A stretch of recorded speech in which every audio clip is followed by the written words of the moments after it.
Hey friends, if you wish to download and install a Synaptics Touchpad driver on your Windows 11 computer, then please watch this video. I will guide you through the process. Now, if your system had to have it, it would have had it through a Windows update. So right click on the Start button and select Settings from the menu.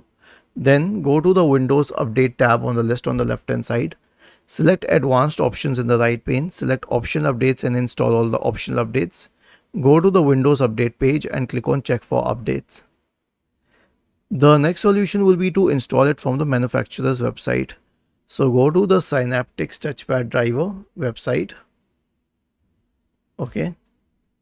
And then you can install it from it. You can get it from the Lenovo website. Okay.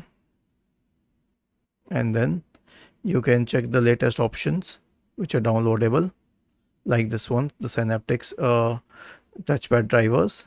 You should also check the country and then enter your serial number, and then you can download and install it on your computer. So this is how you can download and install it on your computer.